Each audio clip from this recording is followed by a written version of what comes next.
Hey everyone, welcome back. So in this video, I thought what I would do is answer a lot of the questions that I was receiving in the comments. Instead of answering them one-to-one, I can answer them one-to-many at scale. So the number one question I received was, do I like the Weber Workshops bean cellars? Why do the ones that I linked look different than the ones I had in the videos? And some people are asking, where did I get them from and what's going on as far as the differences in what I linked and what I was using. So let me answer those questions real quick. First off, the bean cellar you're seeing down here has been all my videos up to this point. It's from Lynn Weber Workshops, and I bought it about 3 years ago, and it's worked phenomenally, and I think it's probably one of the best workflow hacks I've had up to this point.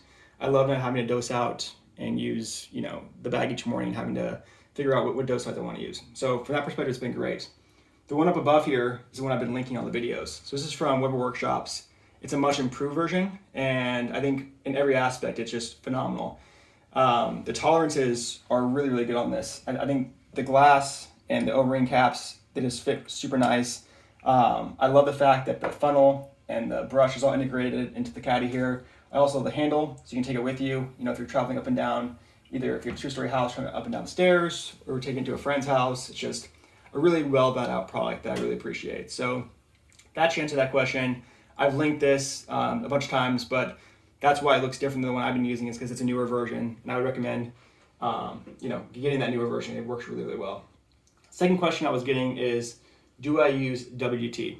So WT is the method of after you grind, you're stirring up the grinds, and for the Versalab / Titus grinders here, you don't have to use WT, so I do not use WT, and that was one of the main reasons why I was so excited to get this grinder. It just makes the workflow so much better in my opinion. And then people are asking about RDT. So for RDT, that's probably going to depend a lot on your climate where you live. I know a lot of folks say with this grinder, you don't have to use RDT. I don't use RDT, but that's probably going to vary depending on where you live, climate, humidity, all those factors. So I would say try it with and without, see if you get a big difference. I didn't see any kind of noticeable material difference from using RDT and not using it, so I do not. On other grinders, I did, so I did use it. All right, so with that being said, we're going to jump into it. And then as we're going, I'll walk you through each other product question I was getting as well too. All right, here we go. So another question I was getting is, when I put my portafilter into the grinder, why do I twist it? For this portafilter holder, it works really well if you just essentially slide in and twist it in. So you can do it all one-handed. You don't have to do it that way, but it just works extremely well. So that's why I've done it that way. Other question I was getting is, how many beans do I dose in? So this is 20 grams.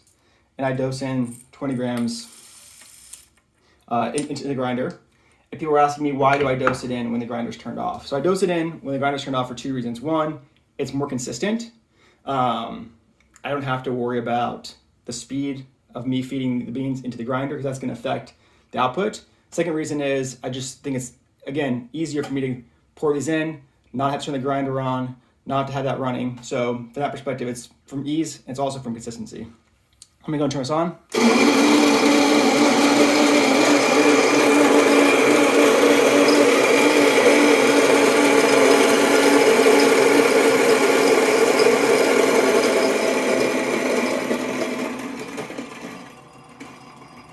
All right, so as you can see, it grinds really fast. Another question I was getting is, why does it have a big hole in the middle when I take it out? That is essentially the way that this grinder does WT. So it's circling out, there's a wiper inside there, and the wiper spins out, all the different grinds come out, and it looks like a reverse, volcano. And what you can do from this point is you just settle the grinds. So there's two ways to do that. One way is you can use your hand and settle the grinds in the middle. Another way is you can knock everything off and push the grinds in the middle. What I found gives me the best distribution and the best flow is to just give it a couple taps down. So you get a few taps. And then another question I was getting is on this force tamp. So why is it different than other calibrated tampers? Do I recommend it? Do I like it? So it's different because other calibrated tampers, they're calibrated with a spring. Essentially you push down, and that's kind of the force you're pushing down onto that, onto the puck. Well here, you're not putting any force in the puck. The actual force tamp delivers the force. So even with one finger, you're still delivering, 30 pounds or so of force based on where you have it set in here. So that's why it's so great. It's kind of like a poor man's puck press, which is fantastic. The other thing I love about it is consistent too. So it doesn't matter if you push in harder or softer, it's always going to be that consistent feel and a consistent force. The other question I was getting was, when I put this on the portafilter, why do I put 2 fingers on each side? If you don't do that, it has a little bit of rock to it. I'm pretty particular, so I just want to make sure that when I push down, that there's no movement at all. If you don't do that, a lot of folks were saying it's probably fine. But what I've seen is, even when you do that, you're still getting a lot of grinds stuck in this, as you can see here.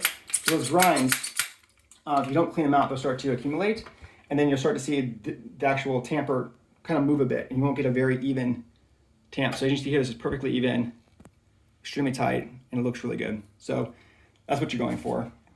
As we move over to this section now, before I put the portafilter into the actual group here, I was getting questions on why do I, pour out into espresso cup and then go into another cup. One of the reasons why is because I like to stir into this cup. The other reason why is I think it's easier for you to see for the video, to be able to see up into the actual bottomless portafilter so you can see the shot. And then also, for a lot of these shots, I'm pulling them as a double shot. So it's easier for me to kind of see, engage where I want to stop the shot at based on the volume out and also time and also the total volume that you're seeing from the actual scale here as well too. So those are some of the reasons. I'm going to go ahead and use this cup today here so we can watch this. I like using this cup a lot as well too, is when you transfer it over. And the reason why I'm transferring this, by the way, is because as soon as the water fills up in the group here, it's a lever machine, you can't stop this machine. So there's no button to shut off and have a solenoid valve take over, any kind of process like that. So essentially when you pull it down, all that water that's inside this this group, it has to come out of it. So when the shot is at the desired output you want, and for this shot we're gonna be around roughly 30 grams in, we're putting 20 grams in and 30 grams out. We're gonna use this cup over here just to catch the leftover. And why I like using this is you can see it doesn't have any kind of area for the leftover to kind of spill out on the scale or spill out on to the drip tray or whatever it may be, right? So it just makes things a little more clean. So with those questions hopefully answered, I'm gonna go ahead and pull the shot. And what I'm looking for here is, I'm gonna pull it down. It's pre-infused right now for this shot at 4.5 bars. And as soon as I see the first drops, I'm gonna go ahead and lift the lever back up, and that's gonna turn off the pump, and it's gonna go ahead and let the natural lever profile take over. So, all right, here we go. So you hear the pump. That's pumping out right now, the desired pre-infusion level. As soon as I see the first drops, the basket fill, I'm gonna lift up the lever. So I'm lifting it up right now.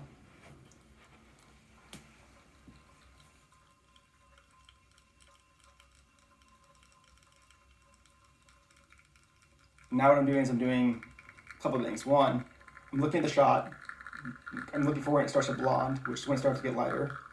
Second thing is I'm looking at the time of the shot. I'm trying to be right around 1 milliliter per, essentially, second that I'm putting out, or 1 gram per second.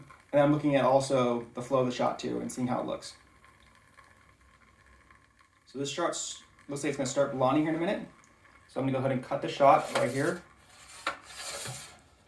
So as you can see, we're at 30 grams out. And this is what the shot looks like right here. So it looks great.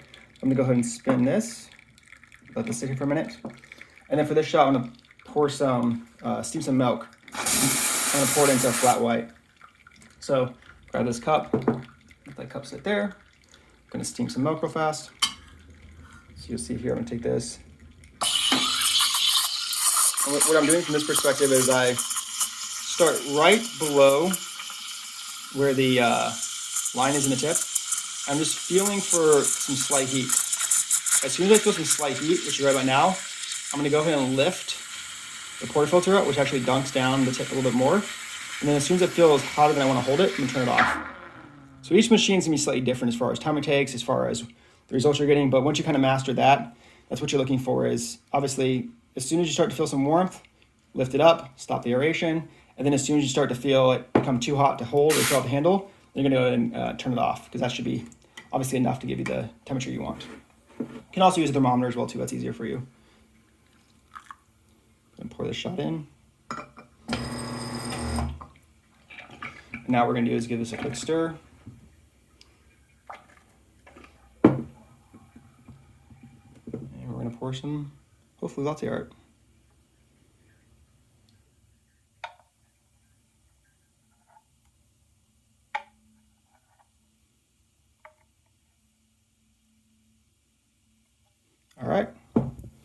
So there you have it. Hopefully that answered the questions. If you have any more questions or comments, feel free to drop them in the comment section. And if you like this, subscribe, and look forward to doing more videos. Thanks so much. Cheers.